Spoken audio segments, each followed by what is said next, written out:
तांत्रिक साधु ने जैसे ही मालिन के हाथ में उसका पति का कटा हुआ सिर देखा, उसके चेहरे पर घृणा और क्रोध की लपट दौड़ गई। उसने उसे एक जोरदार लात मारी और चीखते हुए कहा, भाग जा यहाँ से। जब तू उस पुरुष की न हो सकी जिसके साथ तूने 7 फेरे लिए, तो मेरी क्या होगी? अगर दोबारा मेरे पास आई तो तुझे जिंदा नहीं छोड़ूंगा। ये शब्द सुनते ही मालिन के पैरों तले जैसे जमीन खिसक गई। उसका चेहरा फीका पड़ गया और आंखें सूनी हो गईं। फिर भी वह पति की गर्दन को कपड़े में बांधकर चुपचाप वापस लौटी। घर पहुंची तो वही सिर अपने पुराने स्थान पर रख दिया और एक कोने में बैठकर स्तब्ध रह गई। और जैसे ही सुबह हुई, वह उसी जगह अपने मृत पति के पास बैठकर जोर जोर से चिल्लाने लगी, देखो, किसी ने मेरे पति की हत्या कर दी। उसकी चीख सुनकर गांव वाले इकट्ठा हो गए और उसके घर पहुंच गए। शव को देखकर सब स्तब्ध रह गए। कोई नहीं जानता था कि हत्या किसने की, लेकिन रुद्रसेन रात की पूरी घटना देख चुका था। गांव वाले पति की लाश लेकर अंतिम संस्कार के लिए बाहर निकल पड़े। पीछे पीछे मालिन भी रोती बिलखती हुई चल दी। रास्ते में वह बार बार चिल्ला रही थी, जब मेरे पति ही नहीं रहे तो ऐसे जीवन का क्या अर्थ? मैं सती बनूंगी। मालिन की बातों को सुनकर रुद्रसेन के चेहरे पर एक फीकी मुस्कान तैर गई। वह धीमे से बोला, त्रिया चरित्र जाने ना कोई खसम मार के सती हुई। ये बात और किसी ने नहीं समझी, पर मालिन समझ गई। उसने राजा की ओर देखा और कहा, हे राजन, आज आप मेरा उपहास में ले रहे हैं, पर कोई बात नहीं, मैं सती हो जाऊंगी। फिर वह कुछ कदम आगे बढ़ी और पलटकर बोली, एक बात कहूँ? रुद्रसेन ने कहा, कहो। मालिन बोली, राजा, जब कभी जीवन में चटाई पर बैठने की नौबत आए तो पहले उसे झाड़ कर बैठना। रुद्रसेन ने चौंक कर कहा, मैं तो राजा हूँ, चटाई पर क्यों बैठूंगा? मालिन ने गंभीर स्वर में उत्तर दिया, नहीं,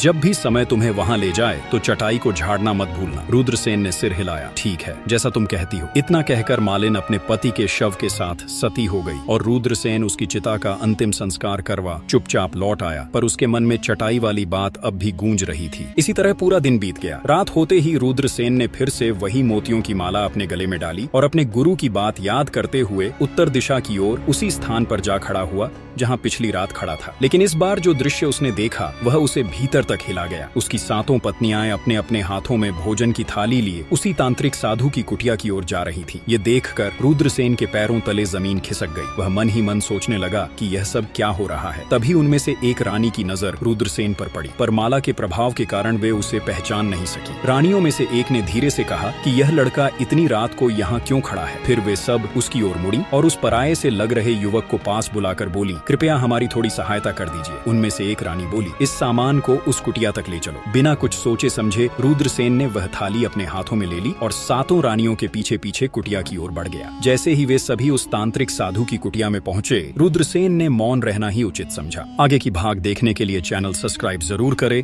और वीडियो को लाइक करें।